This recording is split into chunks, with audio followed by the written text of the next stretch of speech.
AP ముఖ్యమంత్రి నారా చంద్రబాబు నాయుడు ఇవాళ పంచాయతీరాజ్, గ్రామీణాభివృద్ధి, గ్రామీణ నీటి సరఫరా శాఖలపై సమీక్ష నిర్వహించనున్నారు.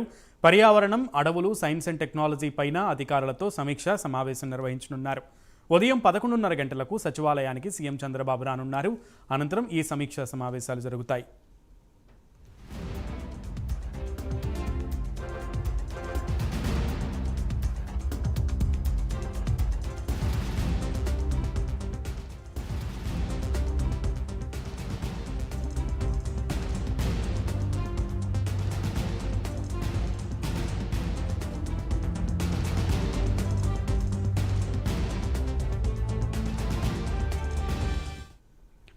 రైట్, ఈరోజు ముఖ్యమంత్రి చంద్రబాబు నాయుడు సమక్షంలో సమీక్ష సమావేశం జరగబోతోంది. ఆధ్వర్యంలో పర్యావరణం, అలాగే గ్రామీణ అభివృద్ధి, అలాగే నీటి సరఫరాకు సంబంధించి కూడా కీలకంగా సమీక్ష చేయబోతున్నారు. ఈ శాఖలకు సంబంధించి పూర్తి సమాచారం మా ప్రతినిధి శ్రీనివాస్ అందిస్తారు. శ్రీనివాస్, 11:30కి సమావేశానికి ముఖ్యమంత్రి చంద్రబాబు నాయుడు రానున్నట్లుగా తెలుస్తోంది. సచివాలయానికి అప్డేట్స్ ఏంటి?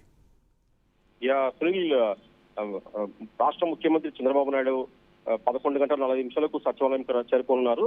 ఈ రోజు ప్రధానంగా చూసుకుంటే పంచాయతీరాజ్, అలాగే గ్రామీణాభివృద్ధి, గ్రామీణ నీటి సరఫరా శాఖలపై కూడా ముఖ్యమంత్రి చంద్రబాబు నాయుడు సమీక్షించినారు. దాదాపు ఈ సమీక్షలో ప్రిన్సిపల్ సెక్రటరీతో పాటు అలాగే డిప్యూటీ సీఎం పవన్ కళ్యాణ్ కూడా ఈ సమావేశానికి హాజరు కానున్నారు. ఈ సమావేశం ప్రధానంగా కూడా గ్రామీణ ప్రాంతాల్లో తీసుకోవాల్సిన చర్యలపైన కూడా చర్చించే అవకాశం ఉంది.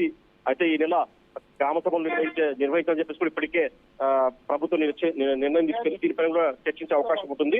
దాని తర్వాత కూడా అలాగే పర్యావరణం, అడవులు, సైన్స్ అండ్ టెక్నాలజీ పై కూడా ముఖ్యమంత్రి చంద్రబాబు నాయుడు సమీక్ష సమావేశం నిర్వహించే అవకాశం ఉంది. ఈ సమావేశానికి కూడా డిప్యూటీ సీఎం పవన్ కళ్యాణ్ తో పాటు ఇతర ఉన్నతాధికారులు కూడా ఈ సమావేశంలో పాల్గొనే అవకాశం ఉంది. అయితే ఈ రోజు కూడా ప్రధానంగా చెప్పుకోవాల్సిన ఈ రోజు కూడా వరల్డ్ బ్యాంక్ ప్రతినిధులు కూడా ఈ రోజు ముఖ్యమంత్రి చంద్రబాబు నాయుడుతో భేటీ కానున్నారు మరి కాసేపట్లో. అయితే ఈ ప్రపంచ బ్యాంకు ప్రతినిధుల బృందం ఇప్పటికే ఒకసారి వచ్చి అమరావతి ప్రాంతాన్ని పరిశీలించి జరగడం జరిగింది. అయితే ఈ తాజాగా జరిగే భేటీలో మరోసారి కూడా ఈ రోజు ముఖ్యమంత్రి చంద్రబాబుతో వాళ్ళు చర్చించే అవకాశం ఉంది. అమరావతి ప్రాంతంలో అమరావతి రాజధాని నిర్మాణానికి కావాల్సిన నిధులు, ఎలాంటి నిధులు కావాలా, ఎక్కడెక్కడ ఎలాంటి నిధులు కావాలా, ఎలాంటి అభివృద్ధి పనులు జరుగుతున్నాయనే అంశాలపై కూడా ఈ రోజు ముఖ్యమంత్రి చర్చించే అవకాశం ఉంది. దాదాపు ఇప్పటికే రైట్ శ్రీనివాస్, థ్యాంక్ యూ.